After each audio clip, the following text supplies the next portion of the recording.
So I had a pretty interesting encounter today. I was just driving home through my neighborhood and saw this guy swerve and turn really sharply behind me, and then I turned around and flipped a bitch and went and saw what he was doing. And he parked and he was sitting in his car like freaking out, like not rocking out, freaking out. Like there's a difference. There was no music playing, and yeah, he definitely. Holy crap!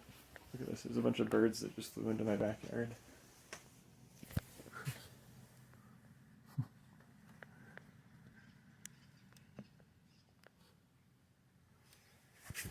Anyways, yeah, he was driving all over the place, and I had to follow him to keep up with him, from a distance. But I definitely was having to drive fast too. And he drove around the neighborhood for like a good 20 minutes like that, and then I kept finding him again, and he has no plates and stuff. So you'll see, it's pretty crazy. There it is.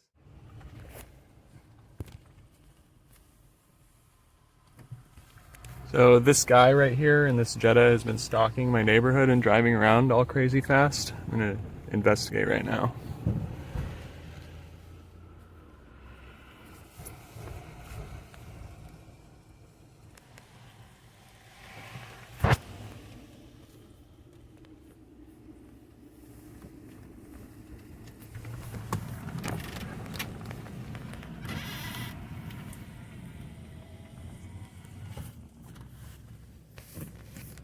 No plates.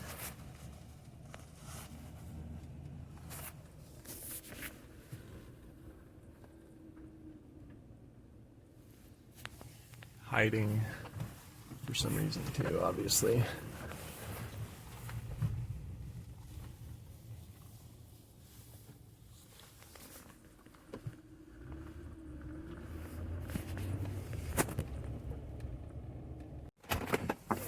Okay, so I found this fellow. His name I don't know, but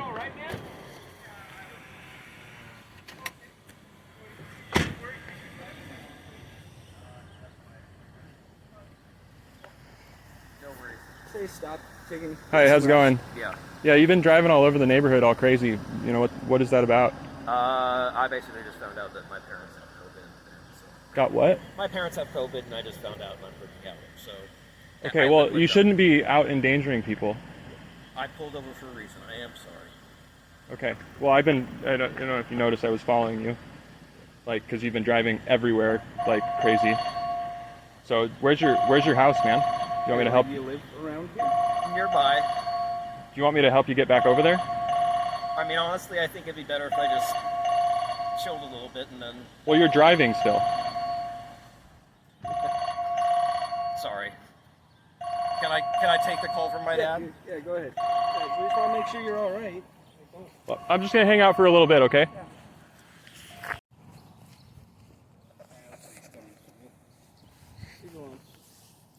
You okay, man? Okay. I am kidding really quick. No, it's okay. We just want to make sure you get home. Okay, we've parted ways with my friend, and now we're just making sure that he gets back.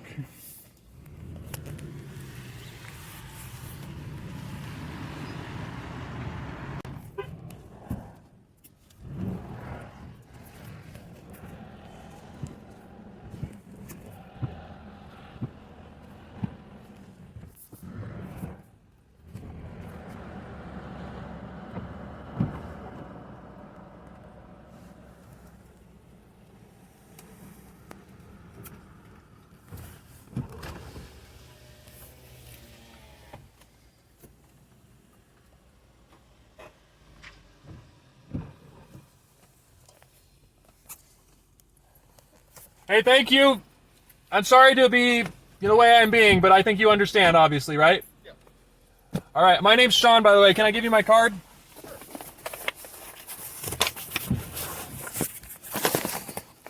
I do apologize. Dude, what you need to do is make sure they're healthy. Don't freak out.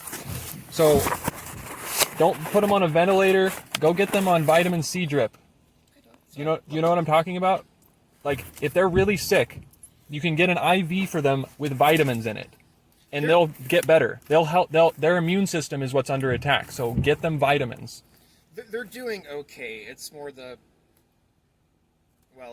a lot of backstory. I'm having shit going on with my family too, man. So I feel you. Just don't go erratically driving around in the neighborhood. There's a school right there. Like, there's no reason to do that. That's not the choice that you should ever make when you're having whatever is going on. I can relate. I have problems too, but just be careful with yourself. There's a man named Jordan Peterson. Do you know who that is? No. I recommend you looking him up and studying him in depth. Like, don't pay attention to what people say about him either. Listen to what he's telling you. He's going to change you. He'll make you have responsibility that will change who you are, and you will not have these freakouts, man. You can be okay forever if you have a change of heart. Oh. I am actually working on stuff. So Jordan Peterson, man. Remember the name, and I will get out of your hair. Thank you. With a T or a D? Peterson. Peter, okay. Jordan Peterson. He's a world famous intellectual. He's on Joe Rogan all the time. Oh, nice. Okay. Yeah. All right. Sorry. Hey, you too, man. And I hope everything gets better for you. I guess, of enjoying conflict. But I don't enjoy conflict at all. It really bothers me, actually. But I don't shy away from it either. And that's because I know that sometimes, and this is what I've learned from being a clinical psychologist in part, a serious clinical psychologist, is like, if I walk into a room and there's trouble, I'm not going to pretend that the trouble isn't there. I won't do that. I'll point it out. And so that kind of makes me annoying often. But I can't stand it if I can see it and everyone's pretending. You know, there's an elephant under the carpet and everyone is shifting in their chairs as the elephant moves, and they're all smiling away stupidly as if everything's okay. It's like, I'm not doing that. I'm going to point it out.